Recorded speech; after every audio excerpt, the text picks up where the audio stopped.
नमस्कार, मैं संजय सनम, आप सबका स्वागत। दोस्तों, कर में हेरा फेरी की बातें तो आम है, वो तो अक्सर होती है, लेकिन सामाजिक सेवा के तथ्यों में भी हेरा फेरी क्या हो सकती है? और क्या कोई वो संस्था कर सकती है जिसका सीधा सीधा संबंध आध्यात्मिक पटल यानी नैतिकता से हो? उसके बाद भी अगर वो संस्था तथ्यों की हेराफेरी करे और उसके समाज के लोगों के मन में भी अगर भ्रम की स्थिति पैदा हो जाए, तब फिर सवाल वाजिब होता है। सवाल तब भी होता है जब आप अपनी ही शाखा के सम्मान की चोरी करते हैं, यानी जो सम्मान जिस शाखा को मिलना होता है, जो अच्छा काम करती है, आपके अंतर्गत आने वाली शाखा श्रेष्ठ काम करती है, सेवा का काम करती है, सामाजिक और राष्ट्रीय अवदान का काम करती है, और उस सेवा को देख करके अगर सरकारी विभाग, सरकारी मंत्रालय या कोई भी सरकारी प्रकोष्ठ उस संस्था को अनुशंसा पत्र भी भेजता है, लेकिन भूल से सभा की जगह अगर महासभा लिख दिया जाता है और फिर पता चलता है कि वो सम्मान फिर उस सभा का नहीं होता जिसने काम किया होता है, वो सर्वोच्च संस्था अपने नाम कर लेती है, और अपने नाम कर ले उसमें भी समाज को आपत्ति नहीं होती, लेकिन हद तो तब होती है जब वो उस संस्था का कोई पदाधिकारी प्रतिनिधि के रूप में भी वहां पर बुलाना, उस रूप में बुलाना उचित नहीं समझती। ये सारी बातें सामाजिक पटल की है, और कल हमने एक वीडियो दिया था जिसमें हमारे पास जब लोगों के कुछ जिज्ञासाएं आई, सवाल आए, तब हमने अपने तौर पर बातचीत की और उसमें पता चला कि 13 पंथ महासभा की एक इकाई दिल्ली शाखा, दिल्ली सभा ने कोविड संक्रमण के जटिल दौर में अपने स्वविवेक, स्वनिर्णय के द्वारा राष्ट्रीय और सामाजिक सेवा में बहुत बड़ी भूमिका निभाई थी।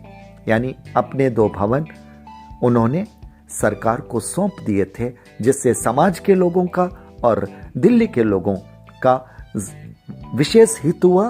और न सिर्फ उन्होंने भवन सौंपे, बल्कि उन्होंने उचित देखरेख, उचित खान पान व्यवस्था, उचित चिकित्सा व्यवस्था की भी पूरी जिम्मेदारी के साथ निर्वाह किया।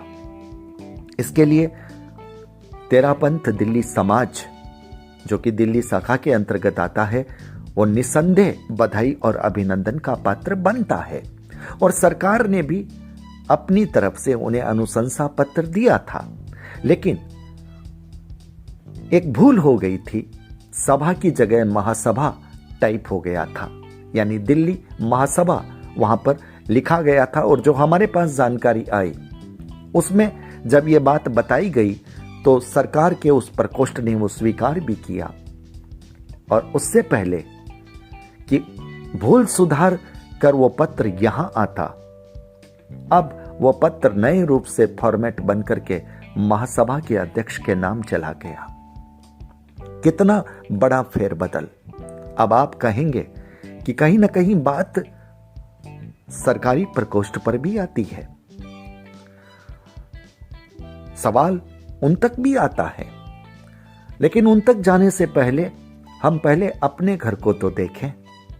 जब हमारे अपने ही इस तरह की हरकत करने लगे, तब गैरों से क्या शिकवा कीजिए। और आश्चर्य तब होता है जब एक स्क्रीनशॉट हमें मिलता है, एक व्हाट्सएप आता है, उसमें लिखा होता है कि महासभा के द्वारा, अंग्रेजी में लिखा होता है कि जो उनके 300 से अबव कम्युनिटी सेंटर थे, उनको उन्होंने एक तरह से क्वारंटाइन सेंटर के रूप में परिवर्तित कर दिया। आइसोलेटेड नाम लिखा हुआ था। बात तो बहुत बड़ी है और बहुत गहरी है, और अगर ये हुआ है तो बहुत अभिनंदनीय भी है। लेकिन समाज के लोग ये पूछते हैं कि साहब हुआ कहां था? जहां हुआ था देश की राजधानी में हुआ था, वो सबको पता है। और उसके अलावा कहां हुआ ये समाज के लोगों को भी नहीं पता, लेकिन राष्ट्रीय अल्पसंख्यक आयोग प्रकोष्ठ को पता है। निसंदेह उनके पास तथ्य आए होंगे, तभी उन्होंने सम्मान दिया होगा। और समाज ये सवाल कहीं ना कहीं अब सरकार के उस प्रकोष्ठ से भी पूछ रहा है। और आज हमारे पास खबर भी आई है, कुछ लोगों ने वहां पर ईमेल भी किए हैं, शायद कुछ फोन कॉल्स भी लोग कर चुके हैं।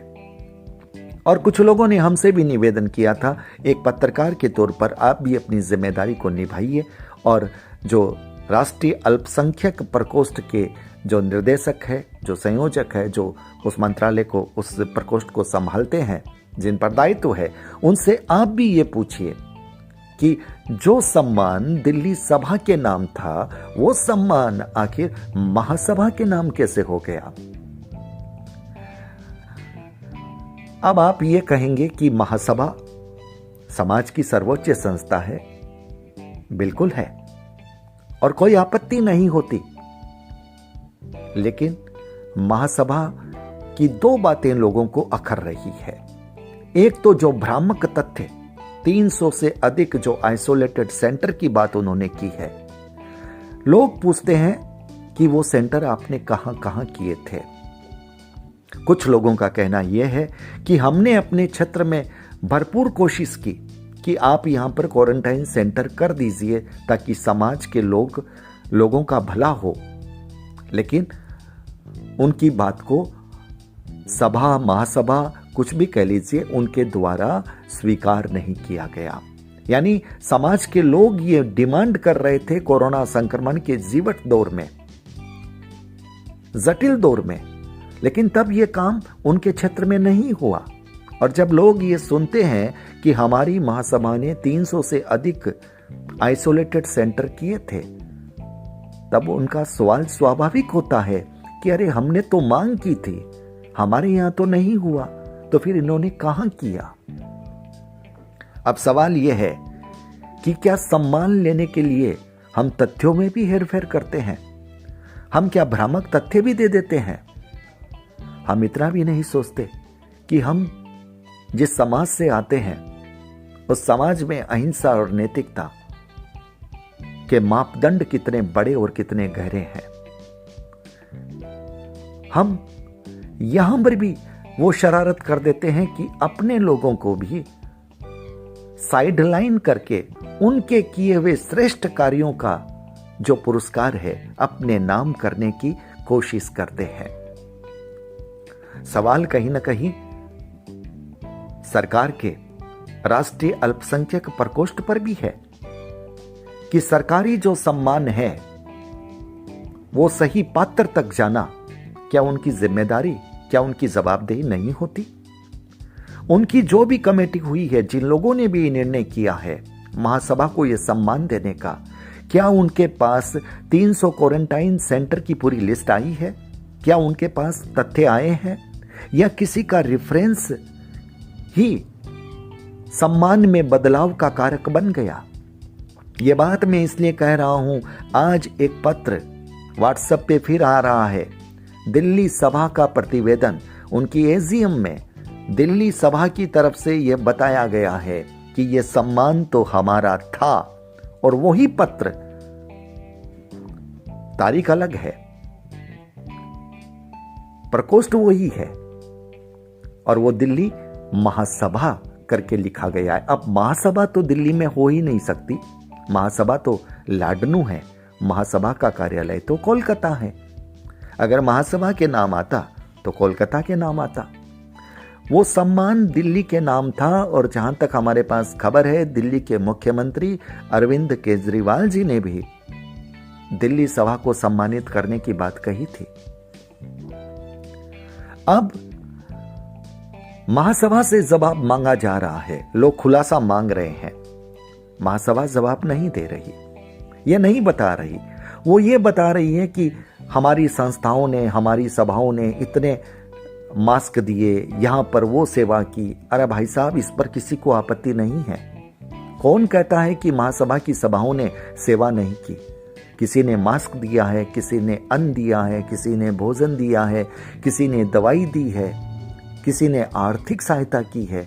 हम उन सहायताओं पर कोई भी सवाल नहीं उठा रहे हैं, क्योंकि समाज के किसी भी व्यक्ति ने इन पर सवाल नहीं उठाया है। समाज का व्यक्ति आपके क्वारंटाइन सेंटर की बात जानना चाहता है कि 300 से ऊपर आपने क्वारंटाइन सेंटर, आइसोलेटेड सेंटर आपने कहां कहां किए, ये जवाब समाज के पटल पर रखिए।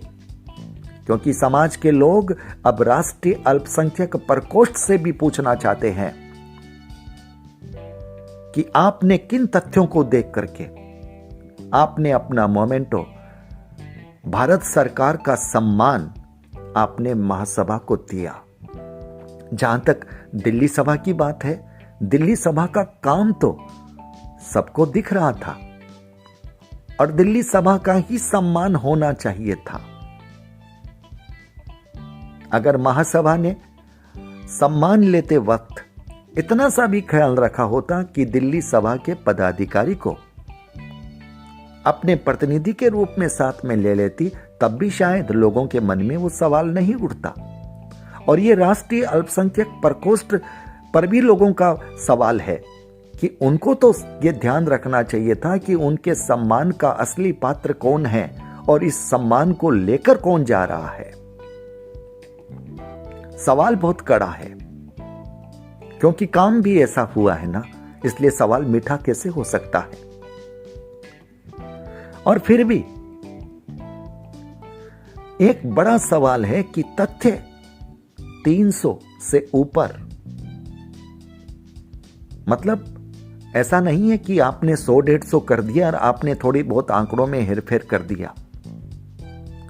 आपने दिल्ली के अलावा और कहां कहां किया, लोग तो ये पूछ रहे हैं। और कुछ के नाम तो बता दीजिए, 300 मत बताइए, कुछ के नाम गिना दीजिए। इन सवालों का उत्तर समाज भी चाहता है महासभा से, और समाज अब पूछ रहा है राष्ट्रीय अल्पसंख्यक प्रकोष्ठ से भी। जवाब समाज के पटल पर आना चाहिए, अन्यथा समाज के कुछ लोग अब इस बात को बहुत गहराई से लेकर के चल रहे हैं और वो अब प्रधानमंत्री कार्यालय तक भी अपनी शिकायत दर्ज करने वाले हैं। सवाल इस बात का नहीं कि समाज की ही तो संस्था को मिला है, लेकिन सवाल इस बात का है कि जिस समाज में नैतिकता की बात बड़े जोर से कही जाती है और जो संस्था सीधी सीधी आध्यात्मिक पटल से जुड़ी हुई है, क्या उसने तथ्यों को गलत तरीके से पेश कर सम्मान ग्रहण किया? और अगर तथ्य सही है तो फिर इस बात की जानकारी समाज को क्यों नहीं हुई? समाज पूछता है अपने ही परिवार से, अपने ही परिवार की सर्वोच्च संस्था से, और समाज पूछता है सरकार के अल्पसंख्यक प्रकोष्ठ से। कौन जवाब देगा नहीं मालूम, लेकिन सवाल है, और सवाल जहां तक सरकारी प्रकोष्ठ की बात है वहां पर लोग अपनी बात को आगे तक रखने के लिए काफी संकल्पित लग रहे हैं, क्योंकि उन्हें पता है कि महासभा से उन्हें जवाब संभवतया नहीं मिलेगा। व्यूअर्स, आज मैंने भी निदेशक महोदया का जो एक व्हाट्सएप नंबर था उसमें निवेदन किया है कि मैं इस विषय पर आपसे एक साक्षात्कार लेना चाहता हूं, और मुझे उम्मीद है कि महोदया इसके लिए वक्त देगी। और मैं जानता हूं, मानता भी हूं कि उससे पहले शायद वो जो निर्णायक कमेटी रही है उनसे भी तथ्यात्मक जानकारी ले सकती है। और जो उनकी जिम्मेदारी भी बनती है, वो उनका अपना कर्म क्षेत्र है। लेकिन हमारा कर्म क्षेत्र यह है कि समाज के लोगों की जो बात उठ रही है, उस बात को समाज के पटल पर उठाना और सरकारी विभाग तक जो बात जा रही है उन तक हम कोशिश करेंगे कि जो अधिकृत अधिकारी हैं उनके मार्फत जवाब आए और समाज के लोगों के मन का जो एक दर्द है उसका समाधान मिले। व्यूअर्स, एक बात और कहता चलूं कि इस तरह के प्रसंग पर बोलना अत्यंत कठिन है, क्योंकि जब हम बोल रहे हैं तो कहीं ना कहीं अपने ही परिवार की बात पर बोल रहे हैं। और ये बहुत कठिन जो है परीक्षा की घड़ी जैसा होता है, लेकिन आपको बोलना पड़ता है, क्योंकि आपके लिए संस्था महत्वपूर्ण नहीं होती, आपके लिए समाज के आम आदमी महत्वपूर्ण होते हैं। आम आदमी अगर हैं तो संस्था का वर्चस्व है। लेकिन जब ऐसा लगता है कि कभी कभार कुछ लोग अपने अंतर्गत चलने वाली संस्था को या फिर आम आदमी की आवाज को बहुत महत्व नहीं देते, तब ये सवाल उठाने पड़ते हैं। और कहीं ना कहीं ये पत्रकारिता का दायित्व भी बड़ा बनता है। मैं क्षमा चाहता हूं, लेकिन मुझे ये कड़वा सच इसलिए कहना पड़ा क्योंकि समाज के लोगों की आवाज थी और ये मेरा दायित्व बनता था। बहुत बहुत आभार। नमस्कार।